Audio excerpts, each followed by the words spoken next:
जय श्री कृष्णा। राधे राधे। आज आप लोग सुनेंगे माघ पूर्णिमा व्रत की कथा। पौराणिक कथा के अनुसार एक नगर में धनेश्वर नाम के एक ब्राह्मण रहता था। उसकी पत्नी का नाम रूपवती था, जो कि बहुत ही पतिव्रता और सर्वगुण संपन्न थी, लेकिन उन्हें कोई संतान नहीं थी। इसलिए वे दोनों बहुत चिंतित रहते थे। एक बार उस नगर में एक महात्मा आए। उन्होंने उस नगर के सभी घरों से दान लिया, लेकिन धनेश्वर की पत्नी जब भी उन्हें दान देने जाती तो वे उसे लेने से मना कर देते थे। एक दिन धनेश्वर महात्मा के पास गया और उनसे पूछने लगा कि हे महात्मन, आप नगर के सभी लोगों से दान लेते हैं, लेकिन मेरे घर से नहीं लेते हैं। हमसे अगर कोई भूल हुई हो तो हम ब्राह्मण दंपति आपसे क्षमा याचना करते हैं। इस पर महात्मा ने कहा, नहीं विप्र, तुम तो हमेशा आदर सत्कार करने वाले ब्राह्मण हो, तुमसे भूल तो कभी भी नहीं हो सकती है। महात्मा की बात सुनकर धनेश्वर हाथ जोड़कर बोला कि हे मुनिवर, फिर आखिर क्या कारण है, कृपया हमें उससे अवगत कराइए। इस पर महात्मा बोले, हे विप्र, तुम्हारे कोई संतान नहीं है। जो दंपति निसंतान हो उसके हाथ से भिक्षा कैसे ग्रहण कर सकता हूँ। तुम्हारे द्वारा दिया गया दान लेने के कारण मेरा पतन हो जाएगा। बस यही कारण है कि मैं तुम्हारे घर से दान स्वीकार नहीं करता। महात्मा के ऐसे वचन सुनकर महात्मा के ऐसे बोल सुनकर धनेश्वर उनके चरणों में गिर पड़ा और विनती करते हुए बोला, हे महात्मा, संतान ना होना ही तो हम पति पत्नी के जीवन की सबसे बड़ी निराशा है। यदि संतान प्राप्ति का कोई उपाय हो तो बताने की कृपा करें। मुनिवर ब्राह्मण का दुख देखकर महात्मा बोले, हे विप्र, तुम्हारे इस कष्ट का एक आसान तरीका है। तुम्हें 16 दिनों तक श्रद्धापूर्वक काली माता की पूजा कर उन्हें प्रसन्न करना होगा, तो उनकी कृपा से अवश्य तुम्हें संतान की प्राप्ति होगी। इतना सुनकर धनेश्वर बहुत खुश हुआ। उसने महात्मा का आभार प्रकट किया और घर आकर पत्नी को सारी बात बताई। इसके बाद धनेश्वर माँ काली की उपासना के लिए वन चला गया।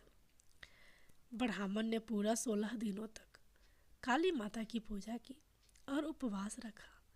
उसकी भक्ति देखकर और विनती सुनकर काली माता ब्राह्मण के सपने में आई और बोली, हे धनेश्वर, तू निराश मत हो।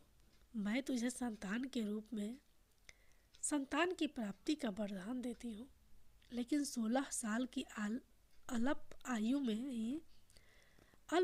में ही उसकी मृत्यु हो जाएगी।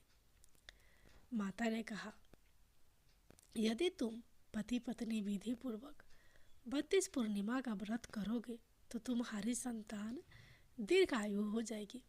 प्रातःकाल तो जब तुम उठोगे तो तुम्हें यहाँ आम का एक वृक्ष दिखाई देगा। उस पेड़ से एक फल तोड़ना और ले जाकर अपनी पत्नी को खिला देना। शिव जी की कृपा से तुम्हारी पत्नी गर्भवती हो जाएगी। इतना कहकर माता अंतर्धान हो गई। प्रातःकाल जब धनेश्वर उठा तो उसे आम का वृक्ष दिखा, जिस पर बहुत ही सुंदर फल लगे थे। वो काली माँ के कहे अनुसार फल तोड़ करके वृक्ष पर चढ़ने लगा। फल तोड़ने के लिए वृक्ष पर चढ़ने लगा। उसने कई बार प्रयास किया, लेकिन फिर भी फल तोड़ने में असफल रहा।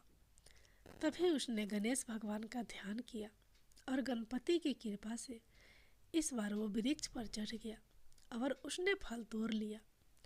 धनेश्वर ने अपनी पत्नी को वो फल दिया, जिसे खाकर वो कुछ समय बाद गर्भवती हो गई। दंपति काली माँ के निर्देश के अनुसार हर पूर्णिमा पर दीप जलाते रहे।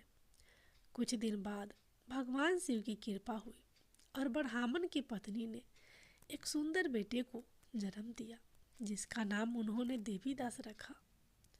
जब पुत्र 16 वर्ष का होने को हुआ तो माता पिता को चिंता होने लगी कि इस वर्ष उसकी मृत्यु ना हो जाए।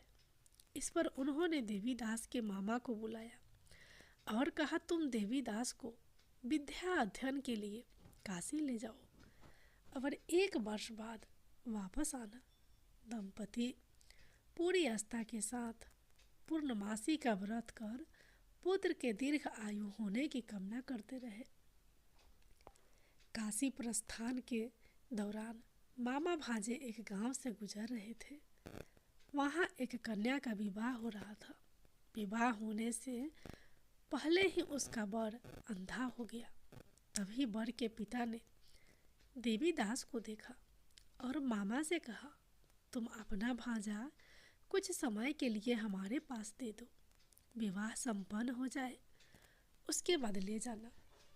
यह सुनकर मामा ने कहा,